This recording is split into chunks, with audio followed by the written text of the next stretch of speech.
that ice cream in your freezer is probably not ice cream. Not in the way your grandparents understood the word. The brand you've been buying for years most likely replaces cream with vegetable gums, swaps real sugar for corn syrup, and pumps the container half full of air before sealing it shut. None of this is illegal. All of it is engineered to make you believe you're eating something that stopped existing decades ago. What I found explains a lot more than ice cream.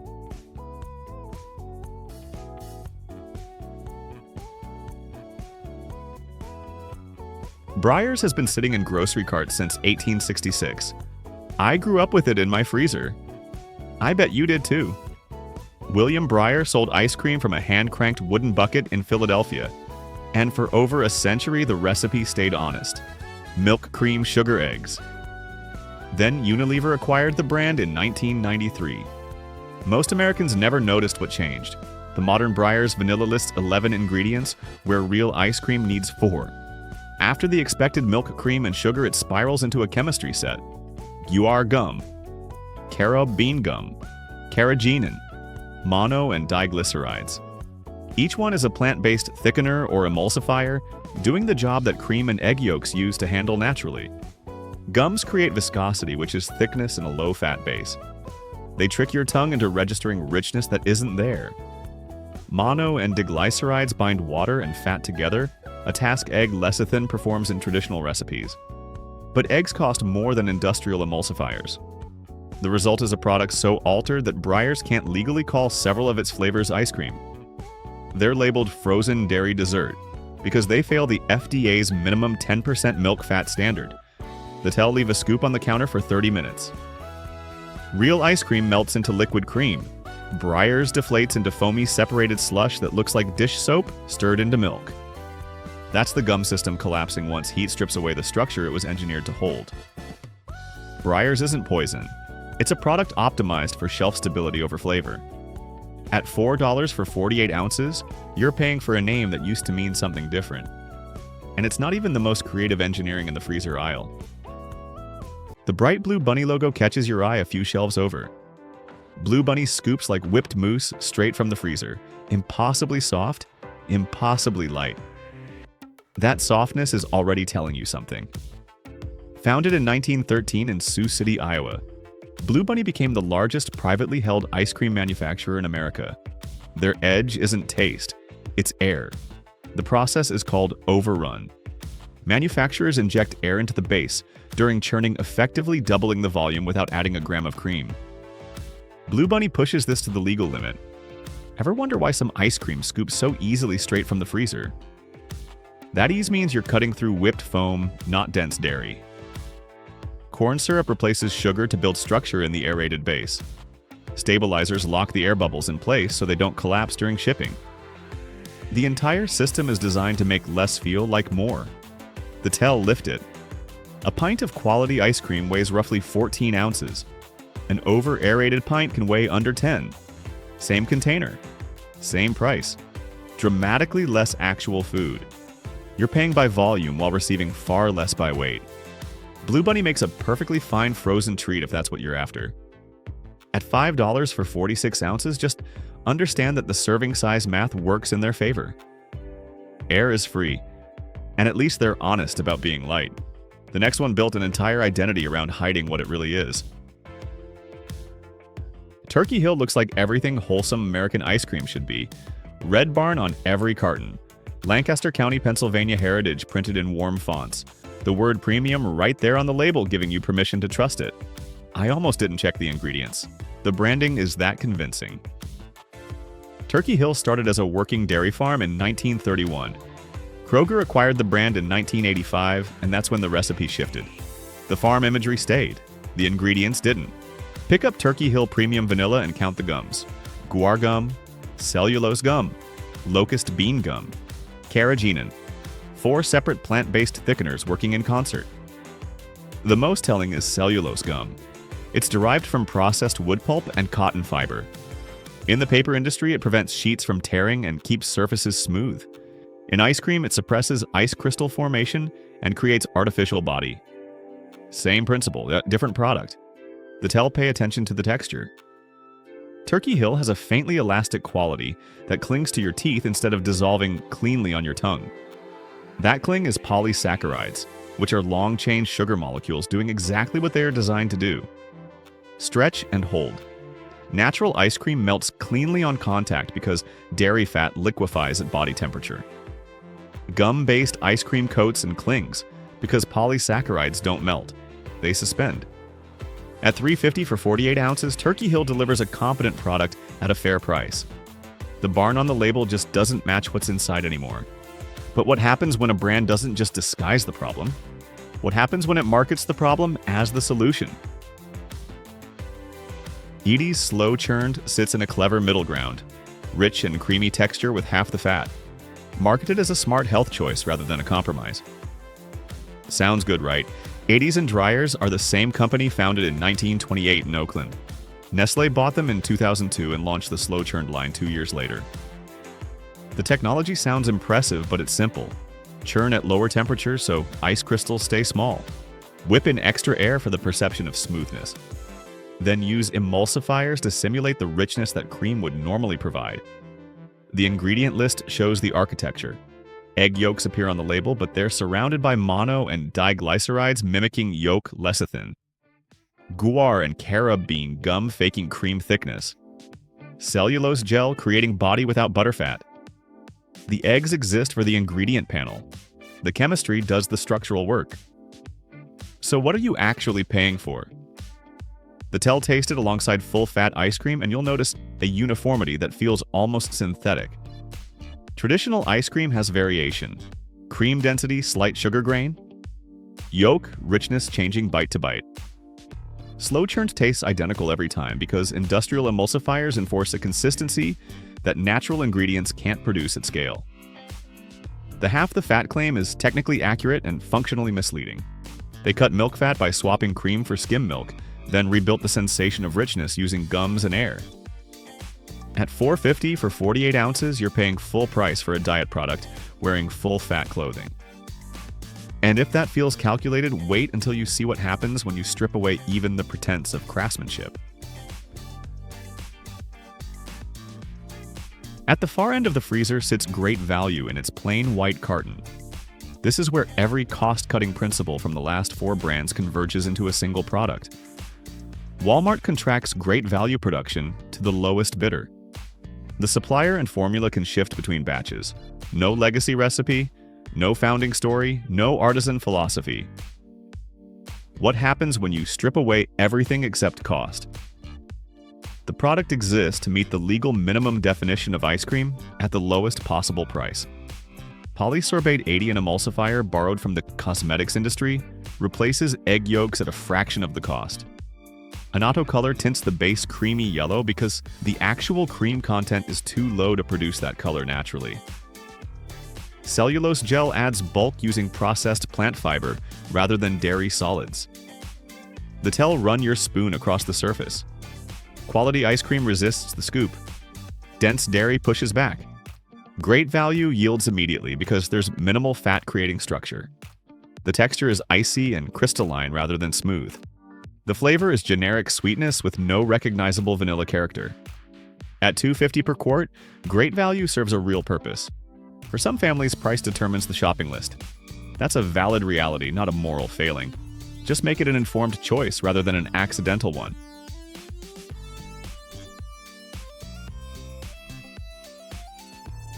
Notice the pattern. Not one of these brands is trying to make their ice cream taste better. They're engineering it to melt slower, ship farther, last longer, and cost less to produce. Every gum, every emulsifier, every puff of injected air solves a logistics problem, not a flavor problem. These are desserts built by supply chain scientists, not ice cream, made by people who care what frozen cream should taste like. But some brands refused that trade, and one of them has been using the exact same 5-ingredient recipe for over 60 years through 2 ownership changes, and nobody has dared touch it.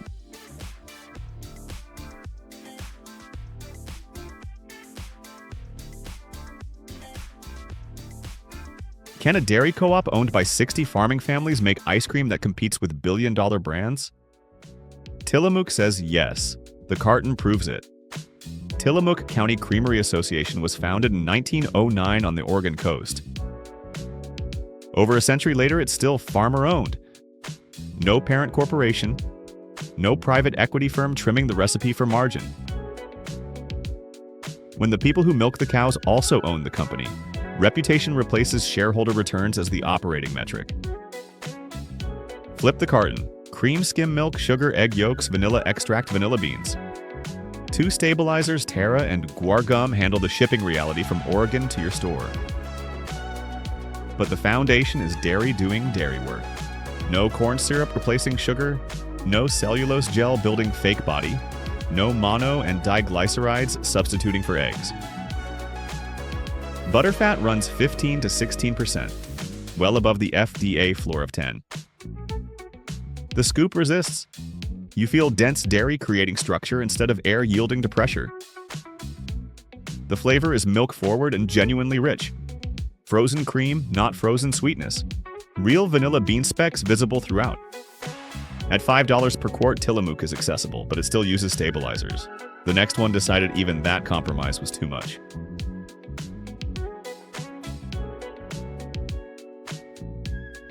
Breyers operates on a principle modern manufacturing considers insane: deliberate inefficiency.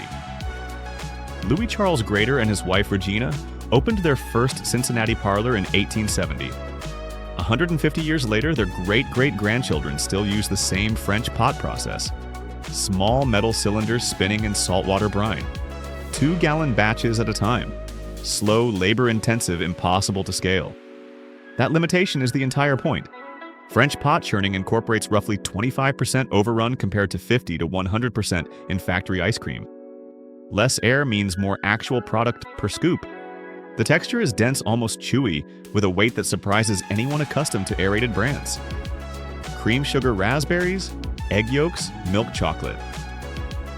A stabilizer blend appears at the end of the list, but high butterfat and egg yolks handle structure naturally. The stabilizers barely have work to do. The chocolate is the showpiece. How do you get chocolate chunks the size of your fist into ice cream? Liquid chocolate from 10-pound slabs pours directly into the spinning pot and freezes on contact with the cold cream base.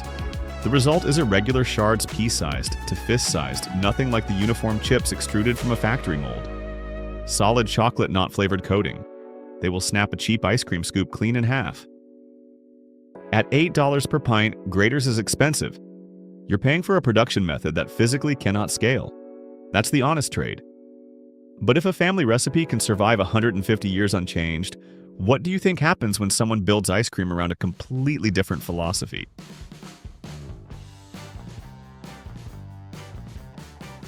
Jeni's divides people, and that division is itself evidence of genuine creative ambition. Jeni Britton Bauer opened her Columbus shop in 2002 with a deliberate break from tradition. No egg yolks, she builds body with grass-grazed milk cream cheese for tang and structure and tapioca syrup for binding. An unorthodox system that produces a texture unlike anything conventional. Dense, almost spackle-like. It coats your mouth and melts on its own schedule. Half the internet calls it the best ice cream in America. The other half finds it cloying. There is no neutral ground. What nobody disputes is the ambition. Each flavor is built like a chef's tasting course, layered, balanced, sourced with near-obsessive specificity. The mix-ins are real food, actual buttermilk biscuits, actual fruit preserves, fair trade chocolate sourced with traceable supply chains. At $12 per pint, Jeni's is the most expensive, widely available ice cream in America. Whether that's justified depends on whether your palate embraces or resists the texture. But love it or not, this is ice cream with a point of view. And then there's number one, and honestly, it might already be in your freezer.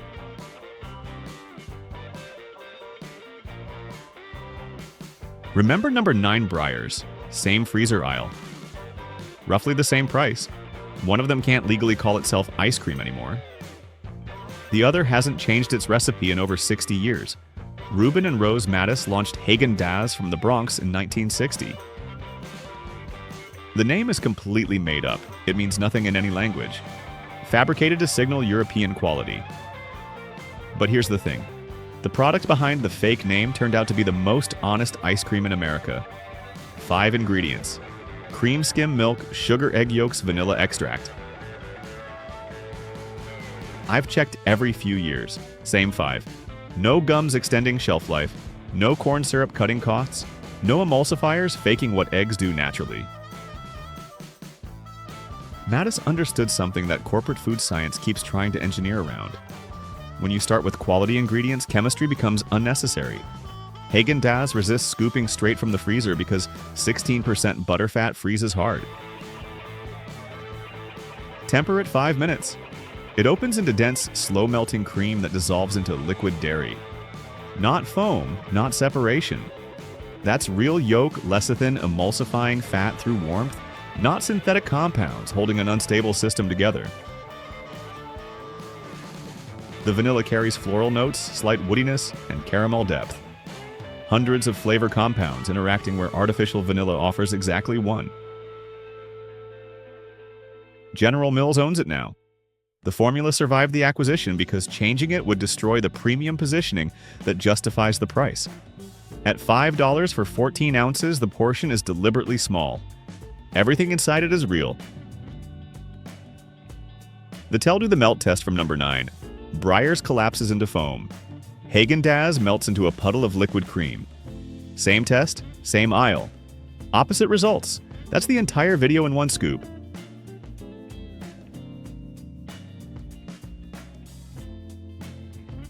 And then there's one more I need to mention. It doesn't carry a number because it's different in every town. The small creamery with the chalkboard menu and handwritten flavors. Mine is a place with 6 flavors and no website. Yours is somewhere nearby. Short distance between cow and cone. Milk from nearby farms, minimal ingredients, no stabilizers needed when the cream was in a cow 3 days ago. The texture varies batch to batch because summer cream is different from winter cream. That inconsistency would terrify a corporate quality assurance department. It's also the clearest signature of real craft. Leave a scoop out 20 minutes. It's soup. That fleeting quality, the fact that it won't wait for you, is what separates handmade from industrial. Find yours. Every town has one worth the search. If your ice cream scoops easily straight from the freezer, it's full of air. If it lists more than 7 ingredients, someone is engineering what cream and eggs do naturally. If it doesn't melt into a puddle of liquid cream within 30 minutes, the stabilizers are doing the work, not the dairy. The difference between the bottom of this list and the top isn't taste preference. It's the gap between products designed to survive a supply chain and products designed to taste like frozen cream. One is food science solving logistics, the other is food. 3 checks. Read the back of the carton, count the ingredients, do the melt test. 30 seconds and you'll know enough to choose for yourself.